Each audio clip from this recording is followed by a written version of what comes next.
मित्रांनो, 29 जून रोजी नसरापूर प्रकरणातील आरोपी भीमराव कांबळे याला न्यायालयाने मरेपर्यंत फाशीची शिक्षा सुनावली गेली आणि यानंतर अनेकांच्या मनात एकच प्रश्न निर्माण झाला, तो म्हणजे मरेपर्यंत फाशी म्हणजे नेमकं काय? चला तर थोडक्यात सांगते. तर आज न्यायालय जेव्हा मरेपर्यंत फाशी असा आदेश देतं तेव्हा त्याचा अर्थ असा असतो की फाशीची प्रक्रिया आरोपीचा मृत्यू निश्चित होईपर्यंत सुरू राहते. मात्र हा शब्दप्रयोग जो आहे तो कायद्यामध्ये कसा आला यामागे सुद्धा एक रंजक ऐतिहासिक संदर्भ सांगितला जातो.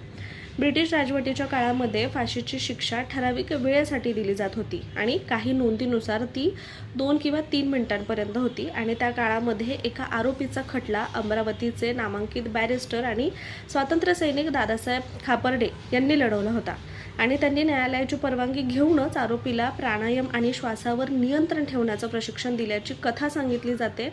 आणि असंही म्हटलं जातं की आरोपीने फाशी दरम्यान काही काळ श्वासावर नियंत्रण ठेवल्यामुळे तो जिवंत राहिला आणि या घटनेनंतर इंग्रज प्रशासनाने कायद्यामध्ये बदल करण्याचा निर्णय घेतला.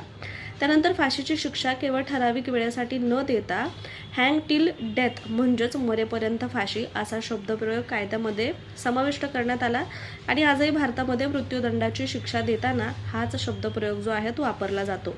मात्र इतिहासकार आणि कायदेतज्ञांच्या मते दादासाहेब खापर्डे यांच्या या घटनेबाबत वेगवेगळे संदर्भ सुद्धा आढळतात आणि त्यामुळे ही जी घटना आहे ती लोकप्रिय असली तरी सुद्धा तिचे सर्व तपशील जे आहे ते अधिकृत ऐतिहासिक नोंदींमधून पूर्णपणे अजून सिद्ध झालेले नाही आहेत. मात्र मरेपर्यंत फाशी या शब्दप्रयोगाचा अर्थ मात्र स्पष्ट आहे आणि दोषीचा मृत्यू होईपर्यंत फाशीची शिक्षा पूर्ण केली जाते.